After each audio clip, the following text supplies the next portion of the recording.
cerita yang awalnya sederhana remeh-temeh mulai ke tingkat yang serius nih. Desain dengan tema cheerful minimalis. Kok subscriber gue berkurang? Sangat tidak terduga. Hanya tipis-tipis. Kur aja 27 koleksi pribadi.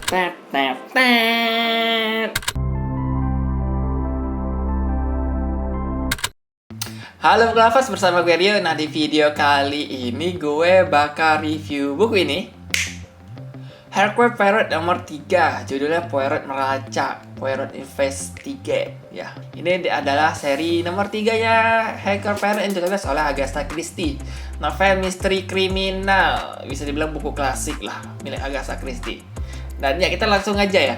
Buku ketiga ini nggak spesifik yang kasus gede, kasus plot satu kasus yang dibahas sepanjang buku. Tapi ini adalah kumpulan cerpen dari berbagai kasus. Totalnya kalau nggak salah ada 11 dan seru.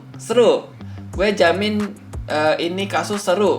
Kasusnya sebenarnya kayak simple, sederhana, nggak yang besar atau yang gimana, tapi seru. Walaupun ada beberapa bagian yang mudah ketebak. Nah, itu salah satunya. Kayak yang kurang lah, kayak mudah ketebak. Kayak pelakunya ketahuan, gampang, dan petunjuknya obvious gitu loh. Yang terlihat terpampang jelas. Ada beberapa bagian lah. Nah, totalnya 11 cerpen nih. Gue menyukai 3 cerpen berikut ini. Nah, gue nyontek biar nggak salah ucap judul cerpennya. Langsung aja pertama ya. Misteri Pekuburan Mesir. Nah, ini nih salah satu yang unik dari seluruh cerpen yang ada di buku ini. Dari 11 itu. Satu-satunya cerpen yang mengambil latar di luar negeri, di luar Inggris. Yaitu di Mesir. Kasusnya ini tentang kematian secara berurut-urut. Bukan dalam waktu dekat juga sih, tapi ya pokoknya berturut-turut lah dalam jangka waktu tertentu kematiannya oleh para penggali arkeolog gitulah, penggali benda-benda bersejarah gitu. Nah, akhirnya Poirot ini dipekerjakan untuk mengusut kasus tersebut.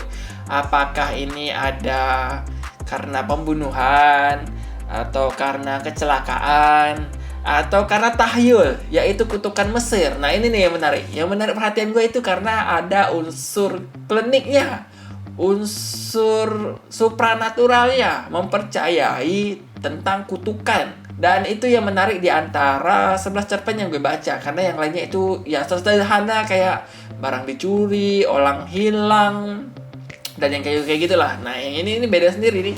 Kasus kematian misterius yang dipercayai karena oleh kutukan Mesir, kutukan pekuburan gitu. Kayak mereka menggali makam, kayak film-filmnya Mumi gitu loh. Terus tiba-tiba muncul wabah atau para penggali makamnya, arkeolognya dikutuk gitu karena mengganggu makam Mesir Firaun dan kayak gitu.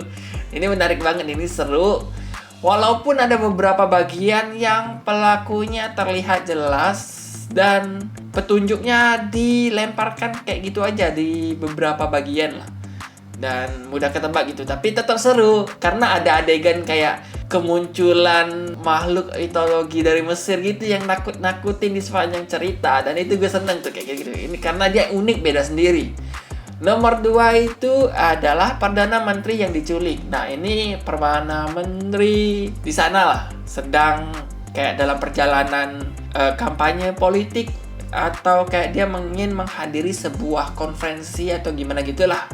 Pokoknya ingin berpidato dan sebagainya. Tiba-tiba dalam perjalanan dia diculik atau hilang secara misterius. Nah, akhirnya pemerintah meng-hire Poirot untuk menyelidiki dan mencari Perdana Menteri, karena Perdana Menteri ini harus menghadiri sebuah konferensi pers, konferensi antar negara gitu dalam rangka politik dan peperangan gitulah pada masanya. Sehingga ya sangat-sangat penting kalau seandainya para negara lain tahu kalau Perdana Menteri mereka diculik dan hilang. Nah, itu pasti bikin kehebohan kan. Akhirnya Poirot itu di-hire untuk alasan itu.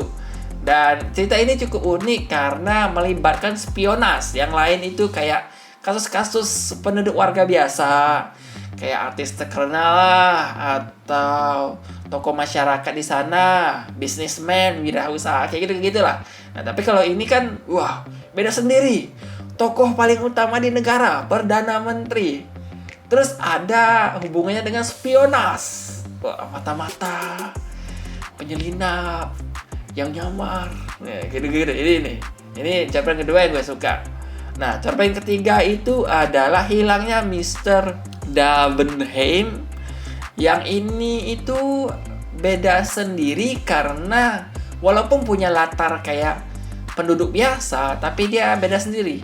Dia tiba-tiba pergi dari rumah, pengen beli semacam perangko atau kertas surat gitu.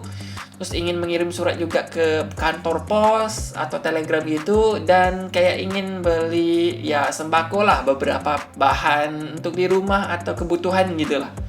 Tiba-tiba dalam perjalanan dia hilang aja, lenyap, misterius. Nggak ada yang jelas tahu kenapa. Ada yang menduga diculik, ada yang menduga dia pergi kabur dari rumah, ada yang menduga diculik setan. Nah ya, kayak gitu-gitu. Ini juga unik nih, beda sendiri. Makanya gue suka ketika cerpen ini. Ya mostly karena ada unsur-unsur misteri, thriller, horor, dan klinik untungnya. Karena utamanya maksudnya, karena gue penyuka horor yang ada klinik-kliniknya. Itu 3 cerpen yang gue pilih. Sebenarnya cerpen-cerpen lain juga bagus, ceritanya itu cukup seru, menyenangkan untuk dibaca, terhibur lah. Kita bisa nebak-nebak pelakunya, kita bisa ngikutin Poirot menyelidiki kasusnya, dan banyak hal baru lah, obrolan-obrolan seputar Inggris, Eropa, dan sebagainya. Nah, makanya gue sebutin tentang yang Mesir, tentang Perdana Menteri, dan tentang yang si tuan pemilik bisnis bank gitu atau apa yang hilang mendadak gitu lah. Dan ini nih unik nih. Nah, makanya gue nyebutin. Sistemnya oke. Terus gue waktu baca mulai berpikir kalau ternyata penulisnya ini kayak membentuk cerita yang awalnya sederhana remeh-temeh mulai ke tingkat yang serius nih. Maksudnya ya tokoh masyarakat, orang penting, bisnismen dan sebagainya itu kayak ya orang penting lah, tapi kasusnya remeh-temeh kayak benda hilang, surat warisan, ada orang yang mengancam, kayak kasus hari-hari yang ada di sana lah. Dan mereka minta bantuan Poirot. Tapi makin ke belakang, makin ke nomor akhir, cerita itu makin agak rumit karena melibatkan pihak-pihak lain juga. Kayak yang gue sebutin yang kayak Perdana Menteri diculik, ada spionase negara lain dan sebagainya.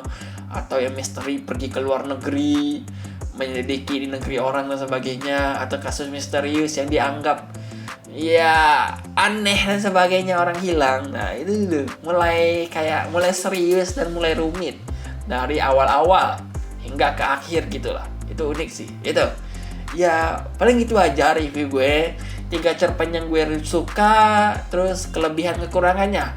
Kelebihan ini kayaknya cerpennya masih seru, enak diikutin, menyenangkan melihat Poirot memecahkan masalah, cara berpikirnya yang unik, sombongnya itu loh, nyentriknya itu loh. Nah itu seneng tuh, menyenangkan. Nah di sisi lain ada beberapa bagian kayak kasusnya nih obvious nih, kayak begini, petunjuknya jelas banget gini, pelakunya juga kayaknya jelas banget ini. Ya kayak gitu. Ya karena ini ya aku belajar bukan kasus yang besar, satu buku ngobrolin satu kasus doang. Itu aja sih. Dan ya sekian review dari gua. Gue baca ini di Ipusnas. Kalau kalian penasaran kalian bisa pinjam di Ipusnas.